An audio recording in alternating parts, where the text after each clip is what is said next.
The holidays are coming up. You've already rewatched your favourites, and nothing new looks any good.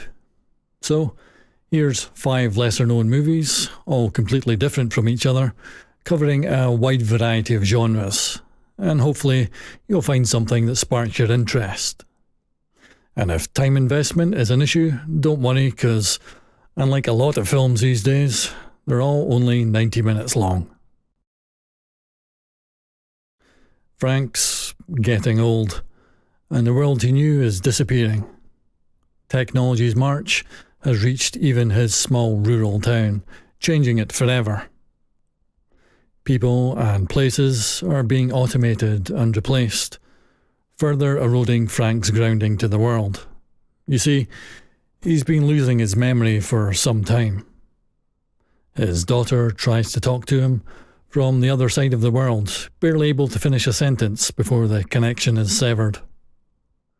Thankfully, his son, though also distant, is closer, and seeing things reaching a breaking point, introduces a domestic robot that successfully helps Frank maintain his independence. So this is an overly saccharine Hallmark movie to make you boke, right? Today we're going to start a garden. Fuck this shit. Yeah, not quite. There's one thing Frank does remember well. His old life as a jewel thief. And he soon discovers that Robot has only one concern: helping his well-being. Upholding the law isn't a core part of that. With this unexpected new partner, plans are drawn up, joints are cased, and moves are made, all to preserve what's been taken away from the town and punish those responsible. This movie really works for a couple of reasons. First, although Robot is taught a lot of new things, he doesn't change, remaining sweetly neutral. That, meshing with the resurgence of Frank's old, colourful personality, results in a lot of great interactions and genuinely funny moments.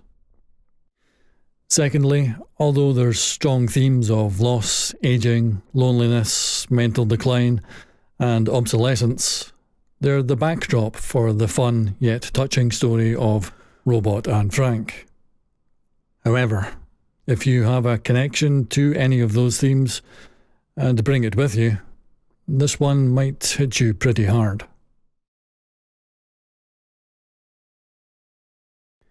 In a movie that's almost a century old, you may assume there's little you can relate to in terms of what people say and how they say it. You'd be surprised. On the surface, this is your standard murder mystery. The thin man of the title goes missing, people start turning up dead, the police investigate, and a retired detective is reluctantly drawn into the whole affair.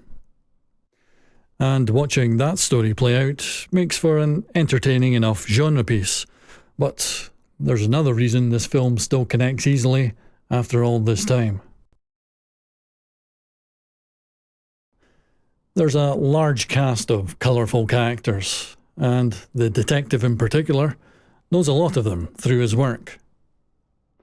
He and his wife turn out to be the best characters of all, though, thanks to their relationship, one where they're always playfully maintaining their love.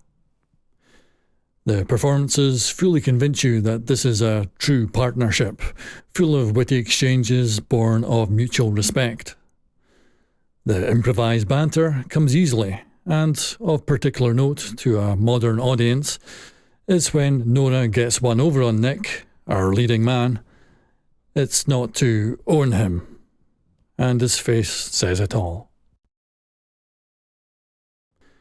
If you think a film released 6 years after the introduction of sound to cinema must be stuffy and restrained, give this a shot. The interactions between the two leads are incredibly funny, and not in a for the times kind of way. You'll be shocked at just how directly relatable it is today. I guess that, where appropriate, having fun with the situation never goes out of style. Not sure how I feel about this cultural appropriation, though. Nah, who cares? There's a cool dog. Several acquaintances arrive at a middle-class dinner party, and serious things clearly need to be discussed and properly sorted out. But instead, when they're not talking past each other, they're talking about nothing. It's fucking insufferable. Then, a mysterious event happens, so they're forced to deal with it and get real with each other. That's all I'll say about the plot, because this is one of those movies where the less you know, the better.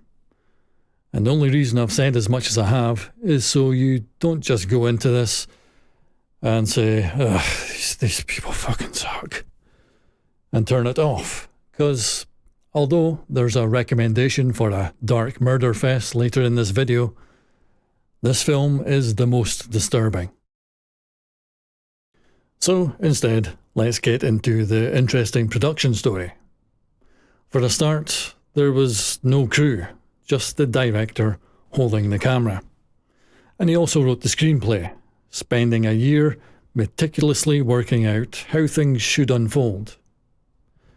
There was no script for the actors, though. They had points to hit, but aside from that, the whole thing was improvised and shot over 5 nights. The actors didn't know each other before filming, and you likely won't know them either, with the possible exception of Xander from Buffy. All of this normally sounds like a recipe for a mess, if not an outright disaster. However, thanks to the huge amount of time devoted to forethought and planning, it's a compellingly intricate psychological thriller/horror.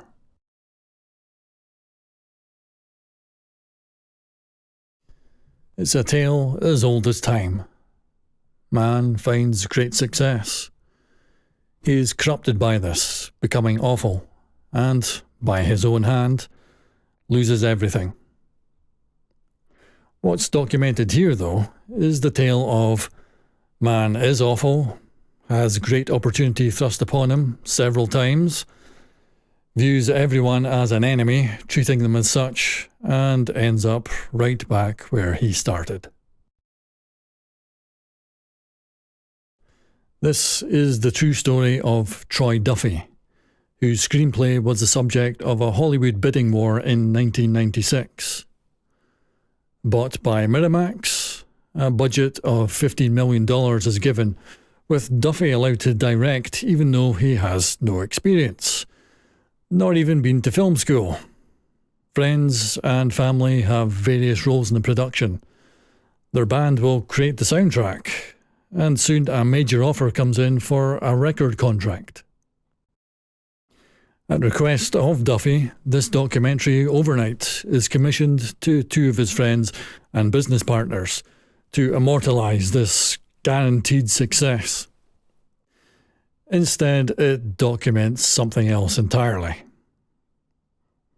The abuse, the dragging, the sabotage. Nobody is spared, be they some of the most powerful players in the entertainment industry or loved ones. As tensions rise and bonds are broken, the attitude sadly becomes infectious. The movie, The Boondock Saints, did eventually get made, though it was effectively blacklisted from theatres. Through word of mouth, it did well on video and DVD, but Troy Duffy saw no money from that, since his contract excluded profit from television and home media. This will be the hardest of these films to track down, but if you manage it, you won't find a better cautionary tale of how not to act when an opportunity comes knocking for not just success, but also the chance to better yourself. Okay, so this will likely be the most well-known of the list, since it's a relatively recent Hollywood production. It did pretty well at the box office, but is also a divisive movie, and it's easy to see why. It's a dangerously stormy night, and 10 strangers find themselves trapped at a motel on a flooded Nevada road. They begin being gruesomely murdered one by one, and those dwindling few have to figure out who's responsible and what's really going on. Yeah, the premise is extremely cliched, and the reveal ridiculous. But that's also why it's able to have so much fun with the proceedings, and remains highly rewatchable. As those who are forced together are revealed to be awful and or suspicious in their own individual way, the black torrential atmosphere never lets up, in terms of rain, the story's pace, and the killings. By the time you understand what's happening, your perspective has shifted several times, but the clues were always there. And this is the point when many will throw up their hands in exasperation. Oh my fucking God! Not me though, I'm fully on board with this shit. And a lot of that has to do with the strength of the performances from the ensemble cast, embodying their intentionally broadly drawn characters. So, even if you dislike how this all comes to a head, there's still a lot to appreciate in its dark personality.